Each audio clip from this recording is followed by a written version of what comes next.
말씀의 제목이 예수의 아버지 혁명이라고 잡았습니다. 그 이유는 아시는 바와 같이 예수님께서 3년 동안 그 제자들에게 가르치고 또 많은 사람들에게 가르쳤던 그 가르침 중에서 어찌 보면 가장 위대한 부분이기도 하고 또 그 시대로서는 매우 파격적인 말씀이었고 혁명이라고도 말할 수 있고 그리고 이것 때문에 예수님이 또 죽음에 이르기도 했다고도 볼 수 있습니다. 이름하여 하나님을 아버지라고 부르라는 가르침입니다. 당신이 직접 그렇게 가르치기도 하셨고 또 당신이 실제로 그 아버지를 입에 달고 사셨습니다. 그야말로 얼마나 많은 아버지 얘기를 하셨는지 모릅니다. 그리고 오늘 본문의 이 잃어버린 탕자의 비유는 사실 그 아버지가 어떤 분인가를 설명해낸 아주 귀한 말씀이기도 합니다. 사실 그 신앙생활이나 또 종교에서 제일 중요한 건 누가 뭐라 그래도 자기가 믿는 신이 누구인가를 부르는 이름입니다. 우리가 신론이라고 하죠. 신관이라고도 합니다. 내가 부르는 신이 어떤 분인가라는 그것이 그 사람의 자기의 존재를 드러내는 것이죠. 내가 부르는 신이 어떤 신인가에 따라서 자기가 누군지를 알 수 있는 것이기 때문에 아주 중요한 부분인데, 그런데 성경을 보시면은 사실 그 하나님의 이름을 부른다는 것은 사실 쉬운 일이 아닙니다.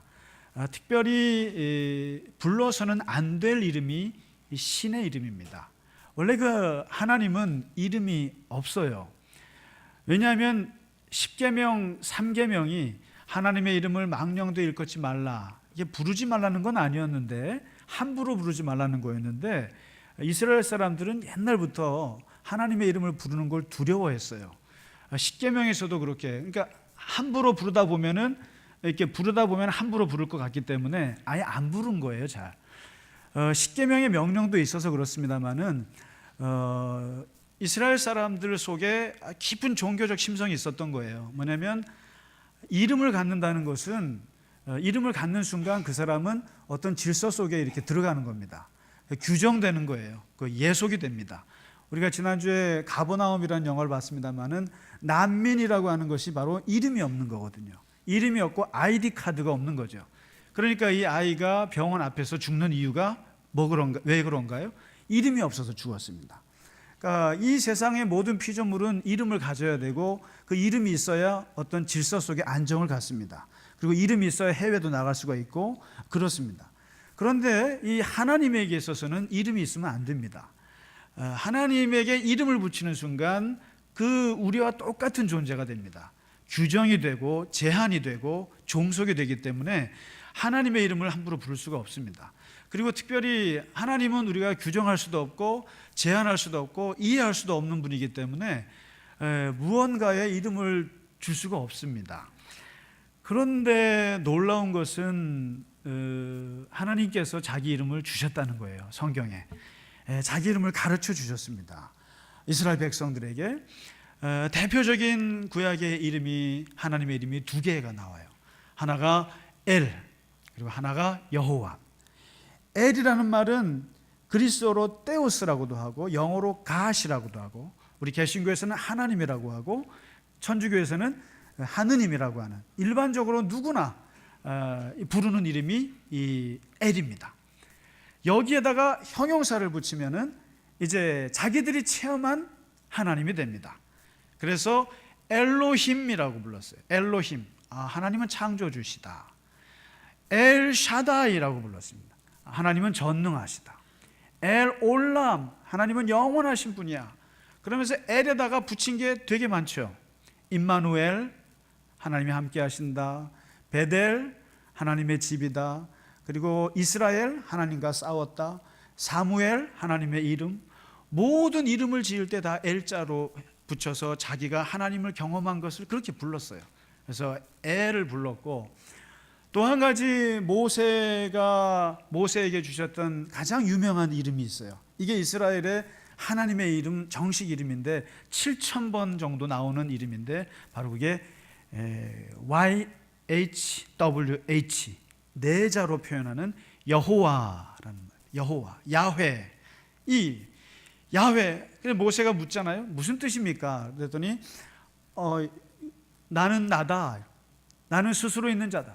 나는 설명할 수가 없고 누구도 나를 규정할 수가 없는 그 이름. 이름 위에 이름이요, 존재 위에 존재요, 근원 위에 근원이신 그런 이름을 얘기합니다. 야훼, 이렇게 합니다. 그래서 사람들은 여기에 또 형용사를 붙여요. 그래서 하나님이 우리를 위해서 준비하셨습니다. 여호와 이레. 여호와께서 우리에게 승리를 주셨습니다. 여호와 니시. 여호와께서 우리에게 평화를 주셨습니다. 여호와 샬롬. 그리고 여호와 뭐 이렇게 부릅니다. 그러나 이 중에서 가장 많이 부른 것이 바로 뭐냐면은 여호와 쯔바오트, 만군의 하나님, 또 만왕의 왕, 이런 뜻이에요. 만군의 왕, 만왕의 왕 여호와, 이렇게 불렀습니다. 그런데 하나님께서 이렇게 엘로힘, 창조주 하나님을 불러라, 또 여호와 쯔바오트, 만군의 주로 불러라, 이렇게 했어도 이스라엘 사람들은 아무래도 부담스러운 거예요. 이 하나님의 이름을 부른다는 게 불경스러워서 이제 구약의 역사 후반에 가면은 이제 포로가 되고 나라가 망했을 때 새롭게 부르는 이름이 생겼습니다. 도저히 고유 명사는 못 쓰겠다. 야훼라는 이름은 못 부르겠다. 그래서 나온 게 아도나이입니다. 아도나이. 나의 주인님, 나의 주인님. My Lord라는 것입니다. 근데 그것도 너무 부담스러웠어요. 나의 주인님이라고 부르는 것도 부담스러워서 거기다가 쉔이라고 하는 이름이라는 의미를 붙여서 아도쉔이라고 불렀습니다. 나의 주인님의 이름이시여. 이렇게 불러서 하나님과 나를 자꾸만 거리 두기를 하는 거예요. 그래서 서기관들이 성경을 필사할 때 여호와라는 단어가 나오면 목욕을 하고 그 단어를 벌벌벌 떨면서 씁니다. 그러니까 적어도 구약 성경을 필사할 때 7,000번 정도는 목욕을 해야 되는 거죠. 그리고 여호와라는 말은 7월달 대속죄일에 대제사장만이 1년에 딱 한 번 부를 수 있도록 금지시켰어요. 함부로 부르지 마라. 심지어는 영어권에 사는 오늘날 아주 정통적인 유대인들은 그 갓이라고 하는 영어에 God를 쓰는 가수 이름이 아니고요, God를 쓸 때도 O를 빼서 GD라고 합니다. 그만큼 무서운 거예요. 하나님의 이름을 자기 손으로 직접 쓰는 것이 두려워서 O를 빼면서까지 그렇게 합니다. 이렇게 해서 이스라엘 사람들은 하나님의 이름을 엘로힘이나 여호와를 부르지만 굉장히 부담스러웠고 무서웠고 안 부르고 싶어 한 거예요.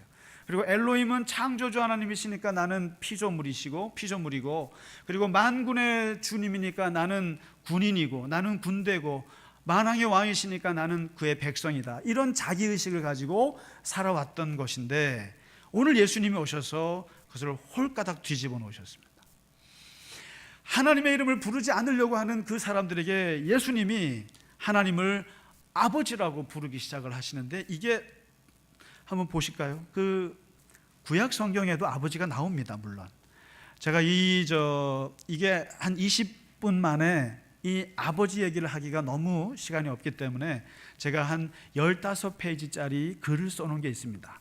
그걸 보면 조금 더 자세하게 이해하실 수 있는데 오늘은 간단하게만 말씀드리면 구약 성경의 38권 중에 아버지가 8번밖에 안 나옵니다. 모세도 얘기했고 예레미야도 얘기했습니다만은, 그러나 예수님의 이 복음서 4권 중에 아버지란 말이 170번 이상이 나옵니다. 그것도 예수님의 입에서 하나님을 아버지라고 하는 것이 어마어마하게 많이 나오기 시작하는데, 아버지를 입에 달고 사시고 입에 붙어 있고, 예수님 거침이 없으셨어요. 하늘에 계신 너희 아버지, 너희 아버지, 하늘에 계신 우리 아버지, 은밀한 중에 보시는 너희 아버지, 너희 하늘 아버지, 아버지의 원대로 아바 아버지, 내 아버지, 아바 아버지. 이 예수님이 쓰셨던 아버지가 원어로 말하면 아바예요. 아바. 아람어를 쓰셨거든요. 그러니까 이게 마가복음에 그게 나와요. 예수님이 썼던 입에서 나온 발음이 바로 아바였어요. 아바를 150번 이상 쓴 거죠. 근데 이제 이 아바라 그러니까 어떤 신학자가 이것을 아빠라고 번역하는 바람에 대한민국 모든 강단에다 이게 아빠인 줄 알아요. 근데 그거는 잘못됐다고 밝혀졌고, 중요한 것은 예수님이 원어로 썼던 말이 아바, 아버지예요. 아버지. 그리고 헬라어로 파테르. 그래서 아바, 파테르. 이 두 용어를 쓴 건데, 예수님이 말하는 아버지를 아빠로 이해하시면 조금 곤란합니다. 아무튼 예수님께서 이 아버지를 굉장히 강조하시면서, 심지어는 땅에 있는 아버지, 모든 부모님들은 기분 나쁘시겠습니다만은 집에 있는 아버지를 아버지라고 부르지 마라. 너희의 아버지는 하늘에 계시고 한 분밖에 없다. 모든 이 땅의 아버지가 분노할 말씀입니다. 그만큼 하늘 아버지를 아버지라고 부르라고 얘기를 하시고, 그 아버지는 은밀한 기도를 갚으시는 분이고, 우리의 기도를 미리 하시는 분이고, 우리의 기도에 더 좋은 곳으로 주시는 그 아버지시다. 그렇게 가르쳤지만 사람들은 아무리 아버지라고 해도 사람들은 마음에 와닿지가 않습니다. 왜냐하면 군사부 일체거든요. 동양이나 그때나 똑같습니다. 군사부, 임금님과 선생님과 아버지는 똑같다. 이 말은 임금님의 권력과 아버지의 권력이 똑같다는 뜻이에요. 그래서 고대 사회에서 예수님 때 아버지 그러면은 그런 아버지가 떠오르지가 않아요. 아버지는 자식의 생사 여탈권을 가지고 있는 분이에요. 그리고 아버지 명예를 훼손시키면 아들을 죽여도 되는 명예살인을 해도 돼요. 그걸 가지고 국가가 또 참견할 수가 없을 만큼 아버지의 부권은 대단히 무서웠습니다. 그러니까 예수님께서 하나님을 아버지라고 불러라 그러니까 사람들이 똑같은 거예요. 만왕의 왕이나 또 창조주 하나님이나 무섭긴 똑같은 거예요. 아버지가. 그렇지 않습니까? 지금 같은 아버지가 아니잖아요. 그러니까 예수님이 답답하신 거예요. 내가 말하는 아버지는 이런저런 얘기를 해도 소용이 없어서 오늘 바로 이 누가복음 15장 이 유명한 비유 속에서 내가 말하는 하나님 아버지의 모습을 다 얘기해 줍니다. 오늘 아주 이 비유는 무슨 집 나간 아들이 돌아오는 휴먼 드라마도 아니고 막장 드라마도 아니에요.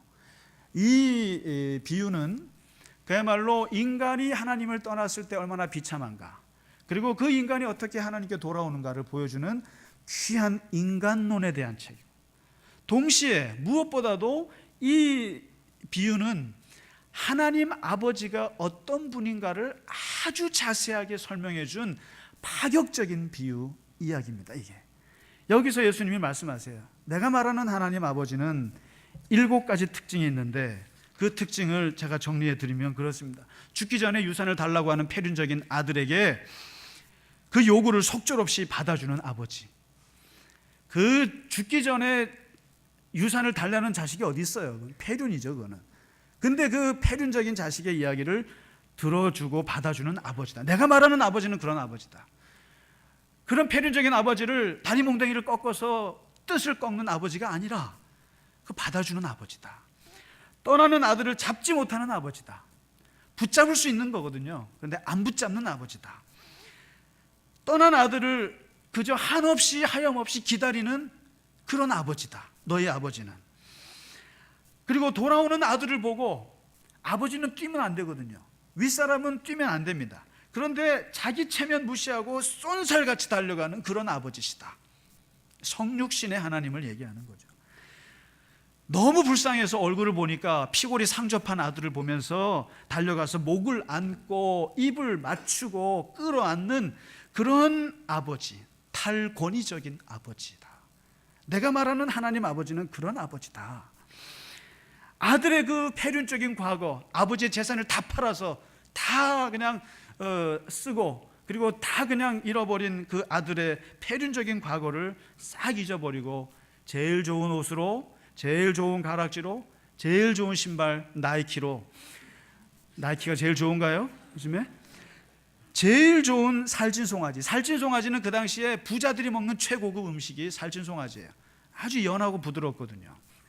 그것을 전부 잡아서 잔치를 베풀어주는 그 아버지시다. 이놈의 자식 내 재산 어떻게 했어? 멱살 잡고 끌어안고 두들겨 패는 아버지가 아니라 그 싹 잊어버리고 끌어안고 잔치를 베푸는 아버지, 그 아버지다. 내가 말하는 하나님은. 마지막으로는 31절에 내 것이 다 네 것이라고 밝히는 아버지다. 내 모든 재산, 내 모든 명예, 내 모든 권위, 이것들이 다 내 아들에게 넘어갈 거다. 내 건데 왜 그러냐. 이런 아버지를 얘기하고 있습니다. 이것은요, 더 이상 예수님이 말씀하시는 것은 무슨 가부장 시대에 권력 있는 아버지를 얘기하는 게 아닙니다. 그야말로 자식의 이야기를 존중하고, 그리고 정말 얼마든지 아버지가 잡아서 끌어낼 수 있지만 그걸 쓰지 않고 아들의 독립성을 인정해주고 아들의 의사결정과 자유의지를 인정해주는 지극히 인격적이고 지극히 자식을 존중하는 그런 아버지를 말합니다. 그래서 예수님께서 지금 구약에 있는 엘로힘이나 여호와 쯔바오트나 이러한 개념을 완전히 뛰어넘어서 아버지가 이런 분이다라고 오늘 설명을 풀어내시는 거예요. 근데 이 아버지를 믿지 않겠느냐? 너는 이 아버지가 좋으냐? 아니면 엘로힘 여호와 쯔바오트 만군의 하나님이 좋으냐? 근데 예수님이 추천하신 하나님은 바로 아버지 하나님이시다. 아버지 하나님을 믿지 않겠느냐?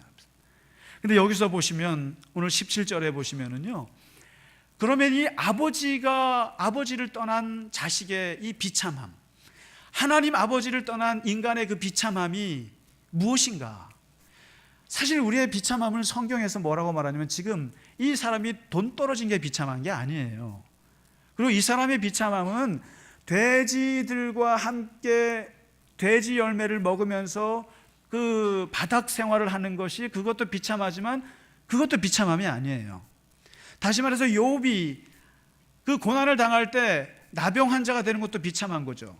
자식이 죽은 것도 비참하고 재산도 다 잃은 것도 비참한데 성경은 정말 인간의 비참함인가 뭔가, 그것은 바로 욥이 아무리 기도해도 응답하지 않는 하나님의 부재가 비참합니다. 오늘 이 아들은 무엇이 가장 비참한 것인가? 아버지가 없구나. 아버지가 없구나. 그 만만한 아버지, 그 내가 마음대로 해도 되는 그 아버지가 없구나. 그게 비참한 거거든요. 한 벌써 10년 정도 된 것 같습니다.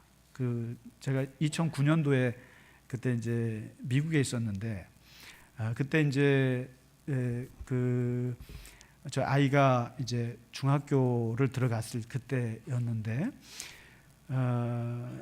얘가 이제 학교에서 이제 그 미국의 그 스펠링 비라는 대회가 있었어요. 근데 그게 이제 뭐냐면 그 스펠링, 단어에 미친 벌들이라는 뜻인데, 이제 이게 단어를 던지면 거기에 스펠링을 맞춰서 이제 대회를 하는데, 이 대회가 아주 이게 커서 미국의 전국대회에 올라온 학생들은 거기에서 이제 막 상을 받고 TV에 스포트라이트를 받는 아주 아이들로서는 굉장히 큰 대회입니다. 근데 거기 이제 저희랑 같이 그 신학교에서 그 공부하던 이제 목사님 딸이 또 저희 아이랑 같이 친구여가지고 이제 학교를 가는데, 그 아이가 이제 이 대회를 나가고 싶었던 모양이에요. 근데 자기가 혼자 나가니까 쑥스러우니까 저희 아이랑 같이 그걸 뭐라죠, 들러리로 이제 데리고 나간 거예요. 나갔는데 붙기는 저희 딸아이가 붙은 거예요. 그러니까 세상이 그렇습니다. 그러니까 그냥 주변으로 따라갔다가 인생이 바뀌는 거죠, 뭐. 근데 생각 없이 갔던 그 대회에서 이제 얘가 이제 우승을 한 거예요, 학교에서. 그러니까 이제 우승을 하면은 이게 또 시대회가 있어서 시대회를 나가요. 근데 이제 얘가 또 시대회를 나갔는데 거기서도 또 우승을 했어요. 그래서 좀 하네, 그런 거예요. 그래서 그때부터 슬슬 이제 욕심이 이제 생긴 거죠. 그래서 그다음에 카운티 대회를 나가고, 카운티 대회에서 우승하면 이제 주대, 캘리포니아 주에서 어서 오면 내셔널 대회에서 이제 TV에 나오는 거죠. 그래서 이제 좀 그때부터 막 이제 단어를 외우키고 막 이제 막 난리가 났죠. 근데 카운티 대회를 가는 날이 이제 토요일이었는데, 제가 그때 마침 이제 유학생이었습니다만은 또 목회지가 생겨서 이제 목회를 할 때인데, 뭐 작은 교회니까 그냥 토요일 하고 주일만 가면 됩니다. 그래서 한 60마일 이제 운전해서 가면은 그 산호세라는 곳에서, 거기서 이제 토요일은 아침 새벽 기도가 있거든요. 새벽 기도를 하고 같이 교인들이랑 밥 먹고, 그리고 이제 성경 공부하고 해서 오전을 보내고 이제 집으로 오는데, 그때 마침 그 토요일 날 이제 오전에 그 대회가 잡힌 거죠. 그러니까 이제 제가 애를 데려갈 수가 없는 입장이고, 또 엄마는 또 마치 그때 이제 아파서 이제 한국에 잠깐 들어와 있을 때였습니다. 그러니까 뭐 엄마 아빠가 다 못 가는 상태여서 그냥 저희 집사님 아는 분한테 부탁을 해서 이제 그 대회를 나간 거예요. 근데 뭐 이제 저보고 오지 말라고도 했고, 또 평소에 저를 좀 무시하거든요, 애가. 그래서 뭐 이렇게 어디 운전을 해주면 아빠는 절대로 말하지 마. 애들 앞에서 창피하니까 말하지 말고 운전만 해. 그러니까 왜냐면 말하면 이제 막 영어가 지저분하거든요, 제가. 그러니까 그 미국 애들한테서 얼마나 창피하겠어요. 그러니까 엄마는 해도 돼. 엄마는 영어 선생이었으니까 문법은 맞더라. 뭐 이런 식으로 해서 이 차별과 또 무시와 이제 그리고 뭐 이렇게 그런 거죠. 그러니까 오직 아빠는 몸으로 하는 것만 해. 정신적인 건 하지 말고 뭐 이런 식으로 평소에 그랬던 아이라 뭐 대회에 나가는 것도 아빠를 원하는 것 같지도 않았고 뭐 그렇게 편하게 생각했습니다. 근데 이제 교회에서 이제 궁금했어요. 이게 대회 붙었나 떨어졌나 했더니 전화를 해보니까 이제 떨어졌어요. 떨어졌으니까 제가 얘기하죠. 붙었으면 얘기 안 하죠. 근데 이게 떨어진 거예요. 그래서 마음이 좀 좋지는 않았습니다. 그래서 이제 가서 이제 집사님 고맙다고 인사하고 같이 식사를 하고 이제 다 돌려보내고 애랑 같이 집에를 따고 왔는데 오자마자 애가 막 이제 펑펑 울기 시작하는 거예요. 저는 생각보다 냉정해서 잘 울지도 않고 애 앞에서도 뭐 눈물을 흘린 적이 없는데 울어요. 그래서 왜 우냐고 그랬더니 아빠 왜 거기 나 데리고 가지 않았냐는 거예요. 그래서 굉장히 충격적인 말이었어요. 근데 뭐 내가 뭐 가나 안 가나 뭐 의미가 있어? 그런데 너 도대체 어디에서 떨어졌니? 그랬더니 그 떨어진 단어 하나 물어보자 그랬더니 카테고리라는 단어였더래요. 그 쉬운 단어. 카테고리가 8자밖에 안 돼요. 이게요 스펠링 베이비 하면요 막 20자, 20자, 30자 막 되고 그래요. 그걸 다 애들이 외워요. 근데 이 8자밖에 안 되는 카테고리 얼마나 쉬워요. 근데 거기서 떨어졌다는 거예요. 그래서 얘는 카테고리라는 말만 들으면 얘가 지금도 트라우마가 있어요. 이게 근데 왜 생각이 안 나더냐? 그 쉬운 단어가. 그랬더니 그 자리에 딱 서니까 사람들이 나를 쳐다보는데 한 사람도 자기에게 호의적인 사람이 한 사람도 없더라. 전부 다 저 동양에서 온 애가 틀리기만을 바라보는 백인 학부모들로 가득 찬데 그 적대적인 그 눈빛에 애가 11살짜리 애가 그냥 간 거예요. 그냥 무서워서. 근데 그때 그 자리에 아빠가 있었으면 내가 아빠를 봤으면 맞췄을 거라는 거예요. 아빠만큼은 나를 응원하고 아빠만큼은 맞추기를 원하고 아무리 집사님이 가셨어도 남의 자식 아닙니까? 근데 아빠가 있었으면 내가 맞췄을 텐데 그리고 다른 건 안 보였을 텐데 모두가 다 자기를 미워하는 것처럼 보는데 애가 그냥 어린 마음에 그냥 이게 시작한 거예요. 생각에 까마득해지더라는 거예요. 아버지의 부재. 인간의 가장 비참함은 아버지의 부재예요. 뭐 돈 떨어지고 뭐 좀 바닥 생활하면 어떻습니까? 중요한 건 아버지가 없다라는 게 그게 가장 비참한 거예요. 왜냐하면 아버지가 모든 것이기 때문에 그렇습니다. 비록 무시하고 말이죠. 뭐 평소에는 그런지 몰라도 가장 인간이 어려울 때 나락에 빠졌을 때 가장 필요한 건 아버지예요. 어머니도 마찬가지입니다. 특별히 여기서 말하는 것은 예수님 말씀하시는 것은 육신의 아버지 말고 하늘의 아버지가 없는 그 하늘 아버지의 부재가 우리 인간들의 가장 비참한 고통이라는 것을 모르느냐 이거죠. 그래서 예수님은 그걸 아셨기 때문에 하나님을 멀리 부르지 말고 제발 엘로힘 창조주시오 전능하시오 만군의 왕이시오 이렇게 무슨 관계가 있어요? 너희랑 우리랑 무슨 관계가 있어요? 아버지, 그것도 생사여탈권을 가진 아버지가 아니라 속절없이 우리에게 다 져주시는 그 아버지가 너희에겐 필요한 것이다 이거죠. 하나님은 오늘 예수님은 그 하나님 아버지를 부르라. 그 아버지를 믿으라. 그 아버지는 너희 안에 있고 요한복음에 가면은 아버지가 100번 이상 나와요. 그 내용을 다 보면은 내가 너 안에 있고 너가 내 안에 있고 너와 내가 하나고 이 얘기뿐이에요. 다시 말해서 아버지는 우리를 떠나지 않을 수가 없고 우리와 같이 계시는 우리의 신앙에서 가장 중요한 것은 하나님을 아버지로 부르는 것입니다. 아버지로 부르시기 바랍니다. 아버지가 우리 안에 계시는 거예요. 그래서 구약은 멀리 있는 하나님을 가르쳤지만 예수님은 우리 안에 내재하신 하나님, 우리 안에 거하시는 아버지, 항상 우리와 같이 계시는 그 아버지를 우리에게 말씀하고 있습니다. 말씀을 마치면서 우리가 아주 아이러니한 것은 예수님이 마지막 십자가에 돌아가실 때는 아버지를 못 부르셨다는 사실입니다. 마지막 십자가에서 예수님은 엘리 엘리라고 불렀습니다. 나의 하나님, 구약의 하나님을 불렀어요. 왜요? 아버지는 나를 버리지 않으시는데 왜 아버지가 나를 버릴까? 왜 아버지가 버릴까? 그래서 차마 아버지를 못 불렀어요. 그래서 다시 구약의 엘리를 불렀다는 사실은 아버지가 우리를 떠나지 못하시는 그 아버지가 우리 안에 계시고 그 아버지를 부르시는 우리 모두가 되시기를 주님의 이름으로 축복합니다. 우리 같이 찬송가 304장